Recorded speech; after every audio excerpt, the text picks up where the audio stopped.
देश में single screen cinema hall जो है उनकी संख्या 10,167 है। इसमें 5 करोड़ की आबादी वाला एक राज्य आंध्र प्रदेश में अकेले 2809 सिंगल स्क्रीन सिनेमा हॉल है। अगर हम तमिलनाडु की बात करें तो वहां पर 1546 है। केरला की बात करें तो वहां पर 1015 है। उत्तर प्रदेश की बात करें तो वहां पर 970 है। कर्नाटका में 950 है और महाराष्ट्र में 540 है। और बिहार की अगर हम बात करें तो बिहार में मात्र 270 सिंगल स्क्रीन सिनेमा ही है। यानी कि अगर हम इन टोटलिटी बात करें तो जो पूरा फिल्म जगत है उसमें बिहार के द्वारा जो रेवेन्यू जनरेट की जाती है, यानी कि बॉलीवुड की जो कमाई है वो 2.64% ही है। अब अगले आंकड़े पर आते हैं कि जो सिंगल स्क्रीन सिनेमा हॉल होता है उसकी जो सीटिंग कैपेसिटी होती है वो साउथ में बात करें, अगर हम आंध्र प्रदेश की, तमिलनाडु या फिर केरला की, तो वहां पर अमूमन 800 से 900 लोग एक बार में बैठकर एक सिनेमा देख सकते हैं। तो वहीं अगर हम बिहार की बात करें तो बिहार में मुश्किल से 250 से 300 की संख्या में लोग बैठकर सिनेमा देख पाते हैं। अगर हम पीवीआर की बात करें, सिनेपोलिस की बात करें तो बड़ा चौंकाने वाला आंकड़ा है, बिहार में कुल 3 ही सिनेपोलिस मौजूद हैं। अब सोचिए, पूरा बिहार जहां का आबादी 12 करोड़ है वहां पर 3 सिनेपोलिस है, और आंध्र प्रदेश जहां का आबादी 5 करोड़ से भी कम है वहां 150 से ज्यादा सिनेपोलिस मौजूद है। सुशांत सिंह राजपूत की जब मौत हुई थी उसके बाद एक बड़ा बवाल मचा देश में कि बिहार में फिल्म सिटी होना चाहिए। यह आंकड़ा आपको जरूर चौंका रहा होगा, क्योंकि अगर हम सिनेपोलिस के नंबर ऑफ सीटिंग कैपेसिटी की बात करें या फिर अगर हम बात करें कि पूरी दुनिया में जहां जहां बॉलीवुड का सिनेमा देखा जाता है तो उसमें बिहार का कंट्रीब्यूशन जो है वो 1% से भी कम हो जाता है। फिल्म सिटी बिहार में नहीं बन पाता है। नाजिर हुसैन ने पहली दफा 1962 में भारत के पहले राष्ट्रपति राजेंद्र प्रसाद के कहने पे भोजपुरी सिनेमा का निर्माण करवाया था। फिल्म का नाम था गंगा मैया तोहे पियरी चढ़ई हो। इसके बाद लगातार दौर पे दौर आया, भोजपुरी इंडस्ट्री की फ्लरिश किया, पर 2003 के बाद जो मनोज तिवारी के द्वारा ससुरा बड़ा पैसा वाला मूवी आया था उसके बाद जो फिल्म इंडस्ट्री बसा है उसने पूरे फिल्म जगत को और खासकर बिहार का क्षेत्रीय जो फिल्म जगत है उसे नेस्तनाबूद कर दिया। आखिरकार क्यों सुशांत सिंह राजपूत जैसे कलाकार को बिहार छोड़कर बाहर जाना पड़ता है? क्यों नहीं साउथ का, दक्षिण भारत का, या फिर बंगाल का, या फिर असम या फिर गुजरात की ही बात करें तो टॉलीवुड कॉलीवुड के नाम से हम जानते हैं जिन इंडस्ट्रीज को, वहां के कलाकारों को बॉलीवुड क्यों नहीं जाना पड़ता है? क्यों बॉलीवुड रजनीकांत के एक मूवी चंद्रमुखी का रीमेक करता है भूल भुलैया?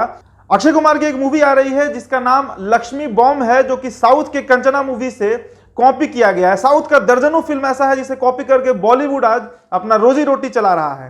बिहार से पंकज त्रिपाठी जाते हैं, मनोज बाजपेयी जाते हैं, शत्रुघ्न सिन्हा, शेखर सुमन और सुशांत सिंह राजपूत भी जाते हैं। सुशांत सिंह राजपूत की मौत के बाद हमें ये रियलाइज होता है कि बिहार में अपना फिल्म इंडस्ट्री क्यों नहीं है। हमारे साथ आदेश पुरी मौजूद हैं। बताइए आदेश जी, आखिरकार 70-72 साल आज़ादी को हो गया, तमाम जगहों पर फिल्म इंडस्ट्री फ्लरिश कर गया, बस गया, बिहार क्यों पीछे रह गया इसमें? देखिए, सबसे पहले तो बताऊं मैं आपको कि हिंदी और बंगाली जो फिल्म है उसके बाद भोजपुरी फिल्म का ही सबसे ज़्यादा स्थान इंडिया में आता है। लगभग 100 फिल्म हर एक साल बनता है और 2500 करोड़ का इसका ये रेवेन्यू आता है, इससे कमाई होती है। लेकिन सबसे बड़ा दुर्भाग्य है हमारे भोजपुरी और जो बिहार से मिथिला ये सब फिल्म का न होने का यहाँ पर कि सरकारें जो है फिल्म को एक बिजनेस के रूप में नहीं देखती है, उसे सिर्फ एक मनोरंजन के रूप में देखती है। दूसरा कारण है, यही कारण प्रमुख कारण है कि यहाँ पर फिल्म सिटी को डेवलप करने का प्रयास नहीं किया गया। और एक हमारे कलाकारों में भी एक जो देखा जाता है कि वो लोग जो हैं ज़्यादा फॉलो करते हैं बॉलीवुड को, इवन कि भोजपुरी फिल्म ही बनाते हैं, पैसा कमाई करते हैं, लेकिन रहते हैं मुंबई में। आप देख लीजिए, शत्रुघ्न सिन्हा पटना में न के बराबर रहते हैं। फिर से जितने भी स्टार हैं जैसे मनोज तिवारी हैं वो भी नहीं रहते, बनारस या दिल्ली में रहते हैं। रवि किशन भी यहाँ नहीं रहते हैं।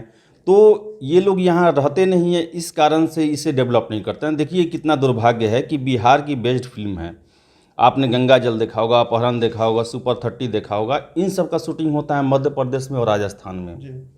अगर ये शूटिंग बिहार में होता, बिहार के फिल्म सिटी में होता, तो एक फिल्म सिटी को आमदनी भी होती और बहुत सारे वैसे लोग, एक फिल्म बनने में लगभग सैकड़ों लोग इन्वॉल्व होते हैं जो कि लोकल स्तर पे होते हैं, उन लोगों को रोज़गार का मौका मिलता।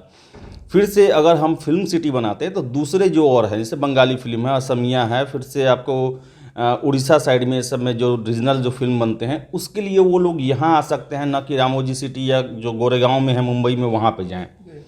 तो एक जो कहा जाए तो बिहार मेनली एक पॉलिटिकल स्टेट बन के ही रहा। जो आप हम लोग जैसे बात करते हैं कि लॉकडाउन बिहार में चल रहा है 1990 के बाद से, तो क्या हुआ, पुरानी व्यवस्थाओं को ख़त्म किया गया और नया में उसके बदले में नहीं लाया गया। और यही कारण है कि यहाँ फिल्म सिटी जैसे जो कॉन्सेप्ट है वो आया ही नहीं, और यहाँ के कलाकारों को यहाँ से पलायन करना पड़ता है। अगर भोजपुरी में ही काम कर रहे हैं तो बिहार में काम नहीं करते हैं। यही कारण था सुशांत सिंह को जाना पड़ा मुंबई।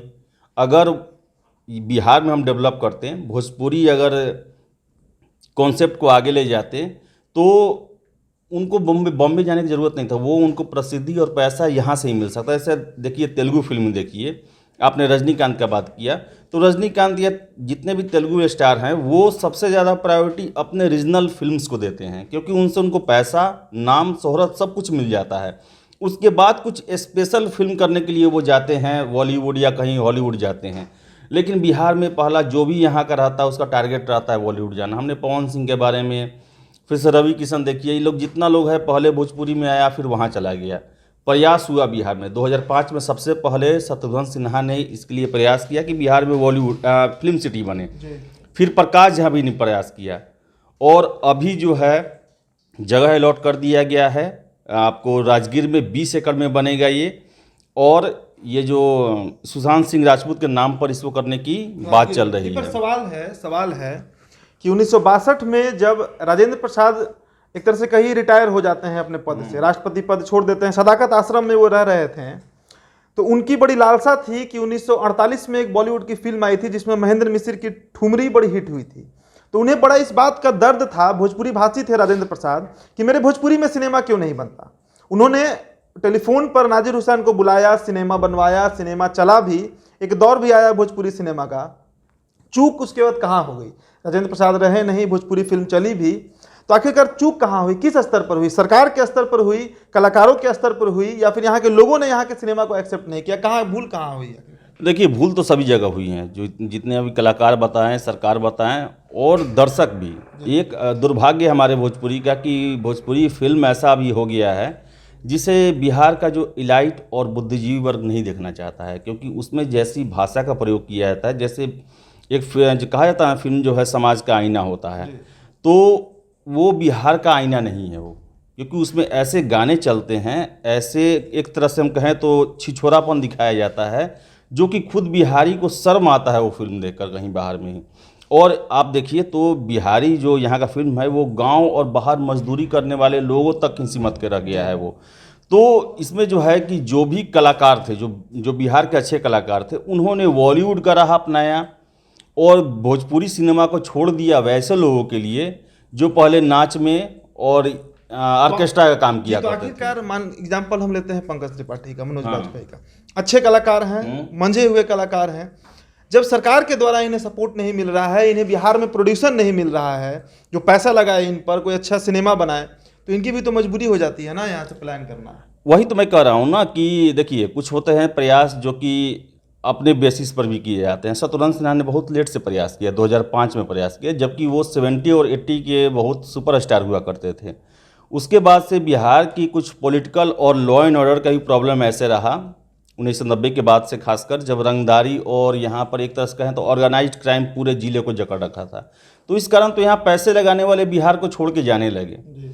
2005 के बाद उनमें कॉन्फिडेंस आया, लेकिन सरकार जो है, बिहार की मौजूदा सरकार है, वो बुनियादी अभी जो ज़रूरत है उसी को पूरा करने में लगी है।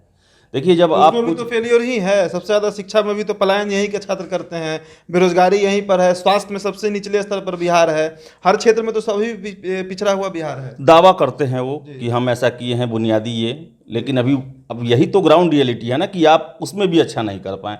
जब आप बुनियादी सुविधा को मजबूत नहीं कर सकते हैं, तब कैसे आप किसी इंडस्ट्री को इनवाइट कर सकते हैं? आपको यहाँ पे फिल्म सिटी बनाने के लिए आपको इंफ्रास्ट्रक्चर डेवलप करना पड़ेगा। पटना में एक 5 स्टार होटल नहीं है, बिहार और गया के अलावा कहीं एयरपोर्ट नहीं है, आपको एयर सपोर्ट नहीं है। आप राजगीर में बना रहे हैं फिल्म सिटी, कोई अगर आता है बॉलीवुड का स्टार या साउथ का जो एक्टर आता है, आप ये बताइए कि राजगीर में रहेगा कहाँ वो?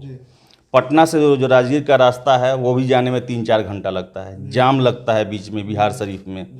तो ये सब जब तक आप नहीं मेंटेन करेंगे, अब राजगीर के बगल में ही एयरपोर्ट हो, राजगीर में एयरपोर्ट हो, पटना के आसपास रहता। तो ये सब जो चीज़ है, ये सब चीज़ ये आगे भी बाधक बनेगा इसमें, क्योंकि आप जितना भी बड़ा फिल्म सिटी देखिए वो बड़े शहर के एकदम बगल में है। तो मतलब कहें तो ये बात चरितार्थ होता दिख रहा है कि इंटरटेनमेंट इंडस्ट्री जो है वो किसी भी राज्य का सबसे अंतिम डेवलपमेंट का पैमाना माना जाता है।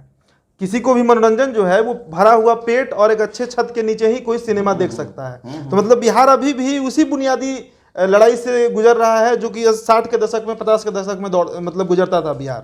अभी भी यहाँ इंफ्रास्ट्रक्चर नहीं है, एकदम नहीं है। आपने फिर जो सिनेमा हॉल का जो लिस्ट बताया आपने, वो अभी जितना लिस्ट बताया उसमें सबसे कम है जी। फिर से आप मल्टीप्लेक्स का बात ही देखिए तो पटना और मात्र 3 है पूरे बिहार में 3 मात्र मल्टीप्लेक्स हैं। तो आप समझ सकते हैं कि यहाँ पर लोग जो हैं कितना फिल्म देखने के लिए हैं। वो छोड़िए, आप जिला के जितने भी जो सिनेमा हॉल हुआ करते थे पहले, अभी सारे भोजपुरी फिल्म चला रहे हैं जी। क्योंकि अब उनके पास उतना बजट नहीं है कि वो मल्टीप्लेक्स कर सकें, सुविधा बढ़ा सकें और वो जो नए रिलीज फिल्म होते हैं बॉलीवुड या हॉलीवुड को उसको दिखा सकें वो। तो यहाँ तो ज़रूरत है। यहाँ पर लोग सोचते हैं कि पहले ज़रूरी जो है रोज़गार है, पहले अपना रोज़गार और सक्षम बनना है, उसके बाद इंटरटेनमेंट तो बाद का चीज़ होता है, अंतिम पैमाना होता है। तो बिहार अभी वो पहला पैमाना ही पार नहीं किया है। जब मतलब अगला 50 साल अभी और इंतजार करना है हमको, भगवान न करे कि अगले 50 साल तक इंतजार करना पड़े। और जो स्पीड है डेवलपमेंट की तो यही बता रहा है ना कि फिल्म इंडस्ट्री का फेसबुक पर हल्ला मचाए यहाँ के लोग कि फिल्म इंडस्ट्री बनेगा, नए नए कलाकार आएंगे, अपॉर्चुनिटीज़ मिलेगा, प्रोड्यूसर आएगा, डायरेक्टर आएगा, पर जो इंफ्रास्ट्रक्चर का हाल है तो 50 साल मतलब मान के चले अभी और जाएगा, देर तो लगेगी। और इसमें जो है बहुत सारे आमूल-चूल परिवर्तन जो कहा जाता है उसको करने की ज़रूरत है। और इसमें जो है कि एक जो आपका जो क्षेत्र वाइज जो ये है, जैसे हाँ, कितने लोग आरोप लगाते हैं कि नीतीश कुमार राजगीर को ही डेवलप करना केवल चाहते हैं, पटना में भी हो सकता था, गया में भी हो सकता था। तो ये एक सुविधा एक आपको देना पड़ेगा, क्योंकि जो भी कलाकार आएंगे आप अन्य राज्यों की अपेक्षा ज़्यादा सुविधा देंगे, टैक्स में रिलैक्सेशन देंगे, फैसिलिटी देंगे, वैसे लोकेशन उनको देंगे, तो वहाँ पे आप सब्सिडी देंगे उनको, फिल्म बनाने के लिए सब्सिडी देंगे। और सबसे बड़ा बात कि जब तक किसी भी राज्य में आप फिल्म सिटी बनाते हैं, अगर वहाँ का लोकल अगर जो रीजनल भाषा का फिल्म अगर वहाँ पर हिट नहीं करेगा ज़्यादा, आपका फिल्म सिटी डेवलप नहीं कर सकता है। चाहे वो रामोजी सिटी हो, चाहे गोरेगांव का जो फिल्म सिटी हो, कोई भी, चाहे बंगाल में हो चाहे असम में हो, क्योंकि वो एक बेस प्रदान करता है, वो एक इंफ्रास्ट्रक्चर देता है जो कि इनवाइट करता है बाहर से आने वाले लोगों के लिए, और वो वहाँ पर काम करना चाहते हैं। चलिए, मतलब इंडस्ट्रियलाइजेशन 1990 का वो दौर था जब लालू प्रसाद यादव 8 मार्च 1990 को मुख्यमंत्री बनते हैं। 1991 में देश का सबसे बड़ा रिफॉर्म होता है, ग्लोबलाइजेशन, लिबरलाइजेशन होता है। तमाम जो राज्य हैं वो कंपनीज को बुलाते हैं अपने यहाँ एस्टैब्लिशमेंट के लिए, लोगों को रोजगार देने के लिए। पर बिहार में उस समय जातिगत लड़ाई चल रही थी, राम मंदिर का मुद्दा चल रहा था और बिहार जो है वो पछड़ते गया और इतना पिछड़ गया कि आज 2020 में भी हम रोटी, कपड़ा और मकान के लिए ही लड़ रहे हैं। तो ऐसे में अगर कोई सुशांत सिंह राजपूत मुंबई पहुंचता है, उसकी हत्या कर दी जाती है, तो बिहारी इतना बवाल क्यों मचा रहे हैं? बिहारी अपने सरकार से सवाल क्यों नहीं करते हैं कि फिल्म इंडस्ट्री या फिर कोई भी इंटरटेनमेंट इंडस्ट्री जो है वो किसी भी व्यक्ति का सबसे अंतिम मांग होता है। बुनियादी सुविधा जो है स्वास्थ्य को लेकर, शिक्षा को लेकर, जब तक वो सही नहीं होगा, ऐसे कितने सुशांत होंगे जिन्हें पलायन करना पड़ेगा, ऐसे कितने लोग होंगे बिहार से जिन्हें बाहर जाना पड़ेगा, तिरस्कार सहना पड़ेगा।